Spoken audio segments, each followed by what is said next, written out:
can you speak to a little bit about why you think the four concepts and general pronunciation maybe more important than some of the grammar test result focused stuff?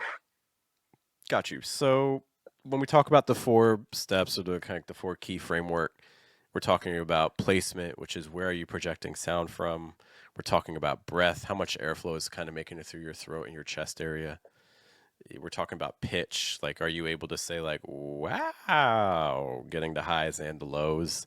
And then we're also talking about trying to weaken consonant sounds and strengthening vowel sounds. These are all key components to American English. And then the nice thing about this framework too is you can calibrate it to different languages. So for instance, if you're learning Mandarin, you could be like, okay, well the placement you're projecting from a higher spot. The the pitch ranges, yes, there are tones, but a lot of times across the sentence level, we're staying a little bit flatter. There's a little bit less dramatic pitch swings between really high pitch and then like really low pitch compared to what you see in English. In terms of breath and airflow, we're seeing a lot more constriction of breath through the throat. And in terms of consonants versus vowel sounds, we're seeing a lot of heavier consonant sounds and some shorter vowel sounds that aren't given it as much space. And that's a very common feature of Asian languages as well. For anyone that studied Japanese or Korean, we see these similar sorts of things, or also Vietnamese and Thai. These are very consonant heavy languages. You can hear it in the rhythm. So that's the first reason why I think these four steps are really key to consider because every language is applying them to some degree.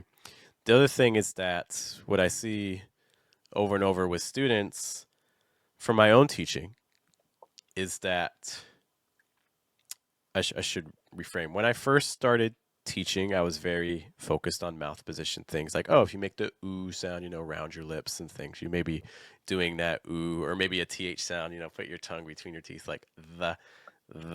And students were able to produce the sounds, but it was always very clear that they were not a native speaker. So they were technically very sound, but not achieving quite the right Hmm. sound that a native speaker would produce.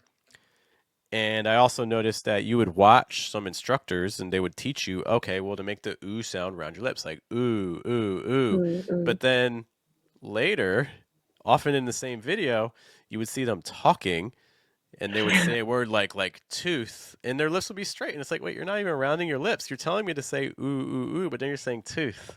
And it's, well, there's this disconnect. Something is happening that you're not telling me. There's obviously more to the picture. And so I think a lot of times when we think about mouth position, where do I put my tongue? What do I do with my lips?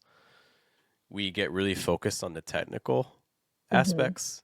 We miss the actual sound. And what we see with English is, I think, very forgiving. If you make a mistake, technically, you can still achieve a very natural sound. There's more than one possible way to produce the sounds that you hear in English.